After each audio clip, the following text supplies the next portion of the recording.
Good morning everyone. চলো আজকে আমি একটা রাগির ধোসা আমার ব্রেকফাস্ট করব। আর তোমাদের কাছে একটা নতুন রেসিপি, অনেকে জানো, আবার আমার যারা ক্লায়েন্ট তাদের রাগির ধোসা খেতে গেলে পারে ম্যাম কি করে করব, তা আমি তোমাদেরকে আজকে শেখাই। এটা আমি নিয়েছি রাগি, এই চামচের 2 চামচ, আর 1 কোয়া রসুন। 1 কোয়া মানে একটা কলি রসুন আর কি।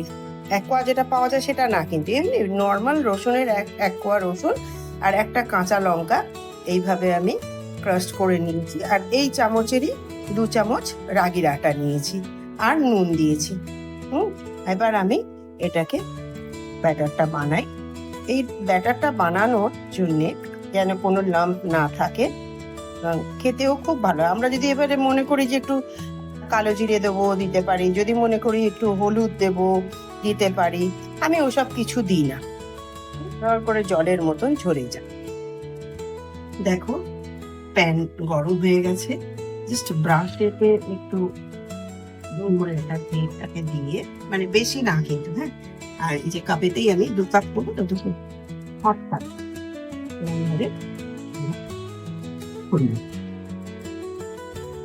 সুন্দর একটা জালি জালি জালি জালি জালি জালি হয়েছে।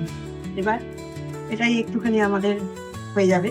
এবার আমরা কি করব, এই যে গ্লাসের মধ্যে যে ঘিয়ের একটা আছে, সেটাকে আমরা একটু উপর থেকে করে আরো পাতলা করতে পারলে আরো ভালো ক্রিস্পি সুন্দর হয় ব্যাপারটা। কিন্তু আলাদা করে কোনো ঘি দেব না। হয়ে গেল আমার সুন্দর, দেখো রেডি আমার রাগি ধোসা। একটু নরম হয়ে গেছে, কিন্তু এগুলো ভীষণ ক্রিস্পি হয়। তো আমি 2 চামচ দিয়ে করেছি। এর সঙ্গে একটু দই নেব বা একটু চাটনি নেবো, নিয়ে এটা দিয়ে আমি আজকে ব্রেকফাস্ট সার্ভ করব। Thank you for watching.